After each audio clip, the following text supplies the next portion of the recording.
Hey, what's up, everybody? Welcome back to the Championship Leadership Podcast. And we have Michael Roub with us here from Los Angeles. Did I say your name right there?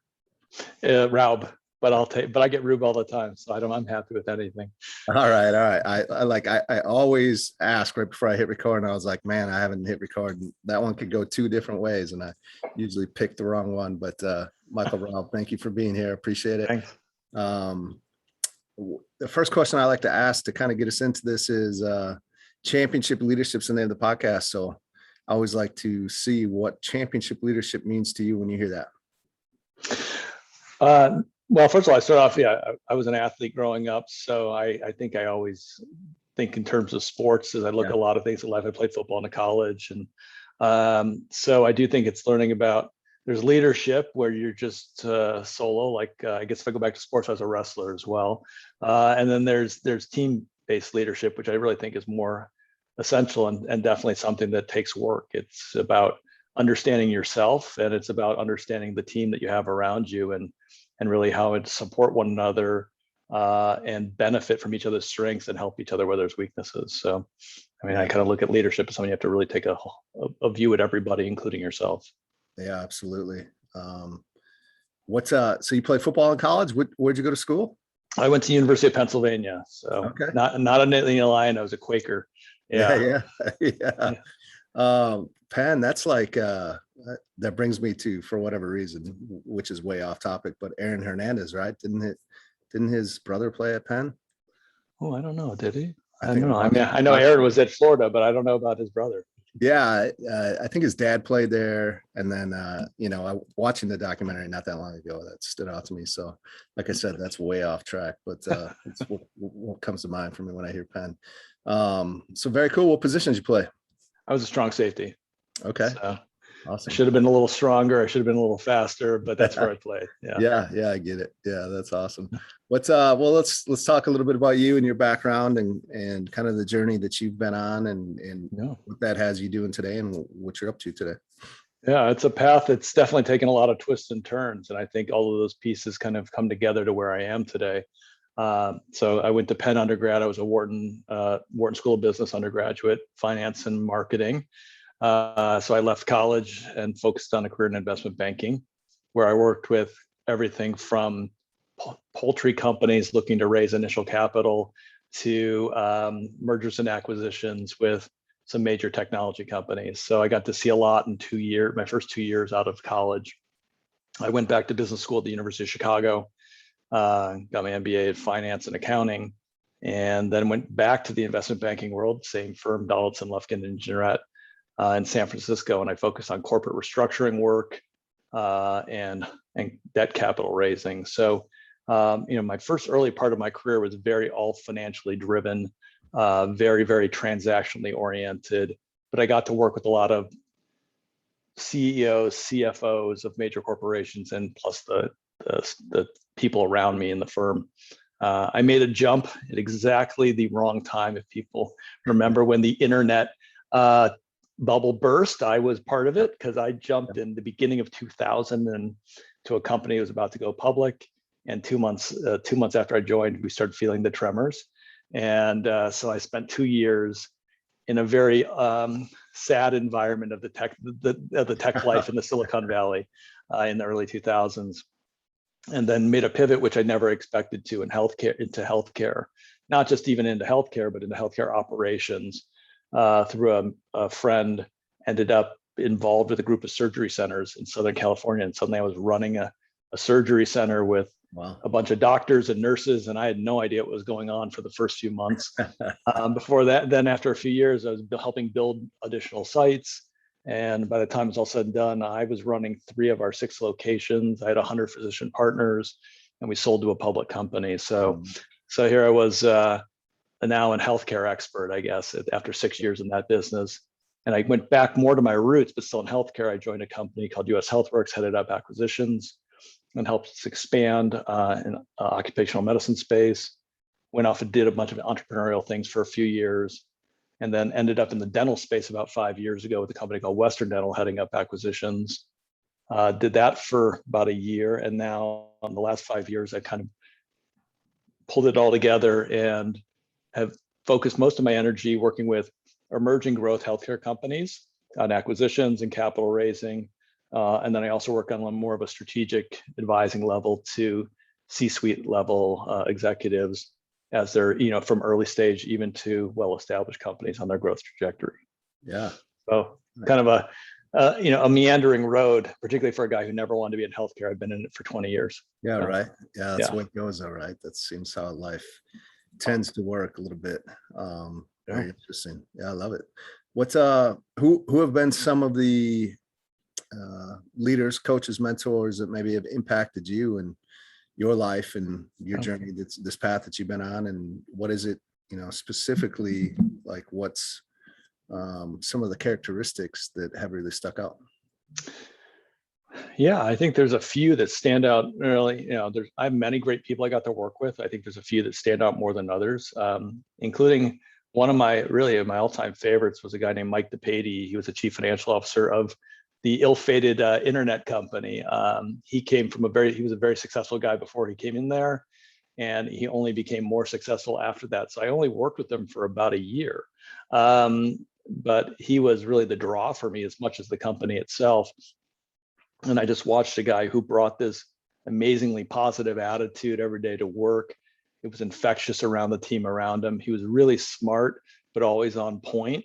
And also somebody who, here he was, somebody I was reporting to, but was looking for my input on stuff. And I just really appreciated that it wasn't always just pushing down from a leadership perspective. Really he brought me on for a purpose and wanted to understand where my thoughts were. So he was somebody who he ended up being CEO of Kimpton Hotels and sold that group for hundreds of millions of dollars not too many years ago.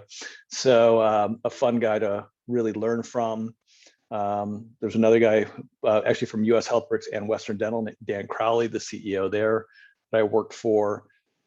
Liked me enough that with a 10-year gap, I came back to work with him and do acquisitions again, and just really super smart CEO of 4 companies at one point, which I don't know how he did that. Not really. But really, so he created an organization with a lot of similar structure and order, so that when I went to one company to the next, I was like, I know exactly how we operate. All right. I realized that he had sort of his own playbook of how he ran his management teams.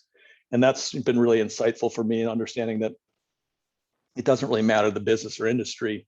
If you have a successful framework, you can adapt it and move forward. And that gave him the ability to oversee multiple companies at the same time and built a team that he trusted, because he couldn't be present all the time. So build a framework and build a successful team around that.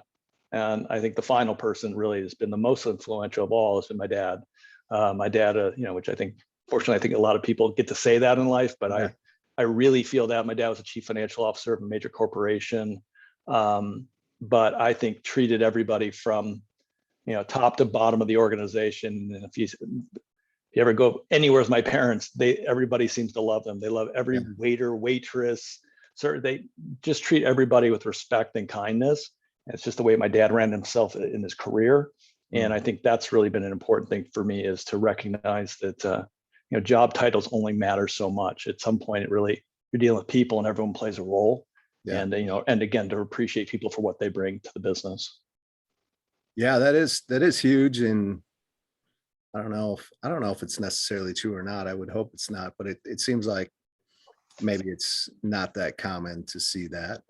Unfortunately, I just think, like, I'm a big Packer fan, and we were talking football a little bit earlier before we started, and obviously Aaron Rodgers and everything that was going on this offseason, and a big thing of he said very little throughout it, but when he did say a couple things, he was talking kind of about that, right? Like the organization kind of forgot that this is about the people and people, players involved, and how that almost cost them one of the best quarterbacks ever, right?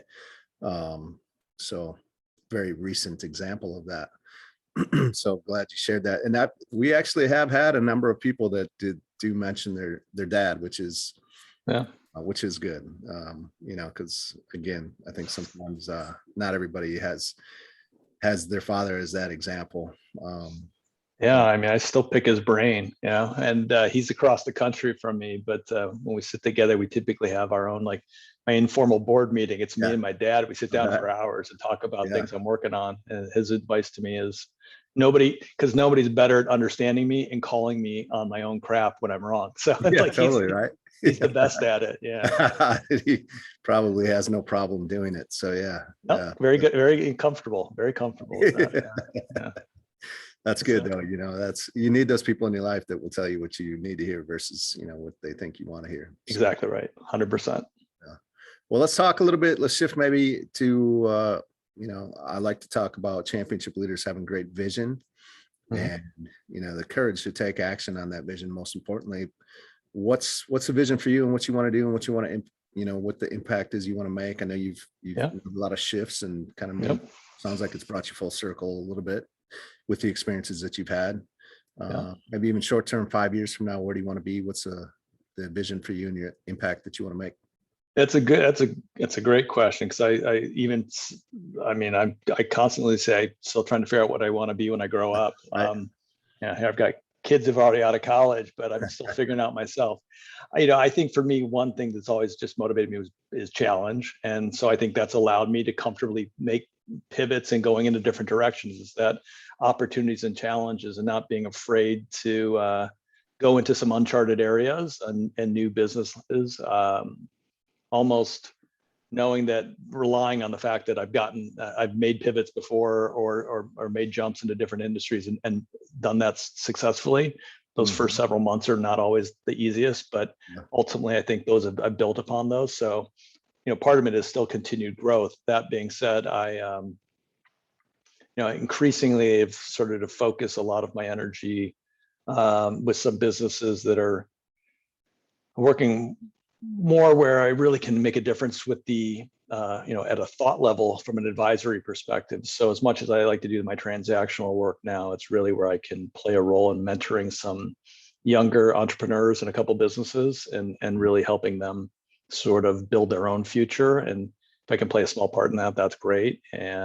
But here I was getting all this wisdom from other people. Like, if I have it, if I have anything to offer, it's nice to be able to sort of push that out to other people as well, and in a way that it's, I'm really focused on their business enough that it's specific to their daily activities, or at least their daily directions of the business. So that's been really engaging for me. I've been doing more of that in the last year, kind of look to kind of continue playing more of that strategic advisor role. Yeah.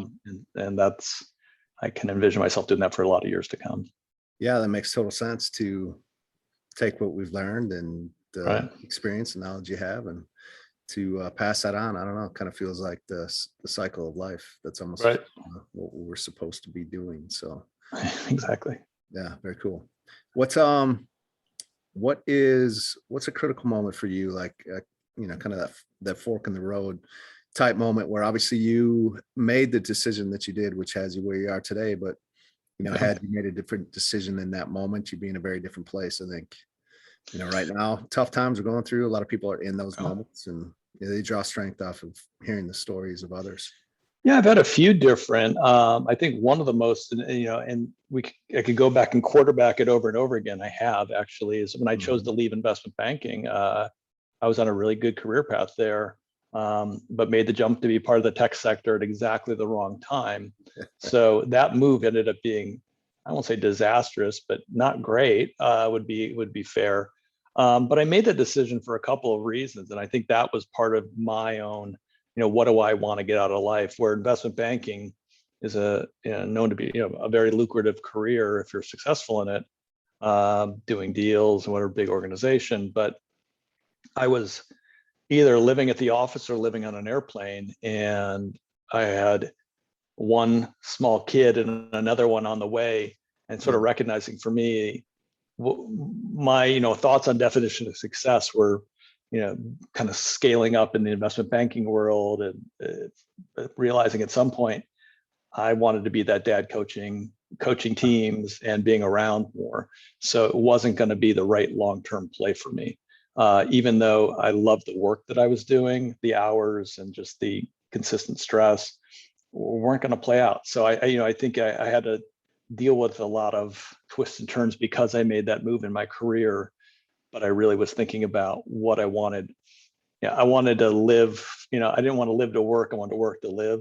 So how could I transition and find a different environment where I could still experience challenge and opportunity and success, but not have to give up being dad, Yeah. which is what I felt like I felt like it was going to become increasingly challenging. And at that point, also my marriage and how does this career work? I know a lot of people with great second marriages in investment banking. Exactly. Yeah. Second and third, Yeah. right? Yeah. So, well, yeah, I mean, your priorities were, yeah. were put into play in there. And I think that's pretty admirable. I think there's a lot of people that maybe, didn't make that or wish they would have, and look back, when the time is gone with those regrets of wishing maybe they would have. I have plenty of moves I wish I'd made that I Well, didn't. yeah. I have those as well. Hopefully we all learn from those, right? And, Yeah. it's like leaving at the time you did and going into the tech industry right around the time of the burst, and Yep. I'm sure there's a lot of things that you learned and grew from that to help you where you are today too, right? Oh, it did. Yeah. And then certainly I never would have ended up in healthcare for the last 20 years if I'd not made that sort of the wrong jump there wouldn't have led me into Right. what has really been the majority of my career at this point. Yeah. So it sort of worked out. I guess because maybe that's more of the story, is that if you just keep working hard, things will work out. I mean, I don't know whether it was somebody else's plan, your own plan, or just by accident. Right. You just kind of, this is the hand I've been dealt. Now keep moving forward. Yeah. So, yeah. Very good. Well, as we start to wrap this up, one more question here for you. If you were to give one or two things to the listeners today that if they implemented and took action right away today, it would help move their life forward, what would that be?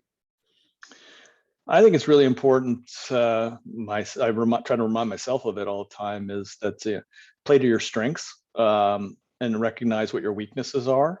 Mm-hmm. And then start to decide whether those weaknesses are areas where you can grow and become something you're competent at, or sometimes it's just never in your wheelhouse. And so recognize what you can do and what you can't do, and also you might be good at something, but you absolutely hate it. And particularly when you start to think about entrepreneurs wearing so many hats, right?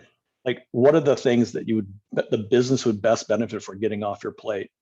Whether it's something you just hate doing, so you're miserable, or something somebody else could more. I've like managing social media. I don't know. I could give my daughter the task, and in 5 minutes that she thinks is a joke. For me, it's like a nightmare to think about posting and putting one post up or something. So, I think it's recognizing, understanding the people around you and their strengths, and as well as your own, and really then empowering those people that you work with to step up. Never be afraid for somebody to outgrow their role, or even outgrow your own organization, because at least at that point you're sort of giving people a path forward in life, and I think that's important. I think that's all championship leadership right there, is what you're talking about. So that's beautiful. What are some ways that the listeners could find out more about what you're up to and follow you? I live on LinkedIn, so that's the easy. And I promise there's not many Michael Roubs out there. So, right. But also I have my website, which is Inflection, not Infection, but Inflection360.com. So those are probably the two best ways. But LinkedIn is, I love when people reach out and just want to connect. And even if there's not a long-term opportunity to do some work together, I still like to understand what their journey they're on, and helping them. And even if I give a couple of cents of advice, if it's helpful to somebody, it's just kind of great to make those connections. So I encourage people to reach out to me if they ever have anything sort of in their head that they want to chat about. Absolutely. Yeah, we'll get those of course linked up too for the listeners, so you can find those easily. For Michael, and I appreciate you taking the time today and being on the show. It's been great. It's been I appreciate it. Thanks for the opportunity. Absolutely. Have a good day. You too.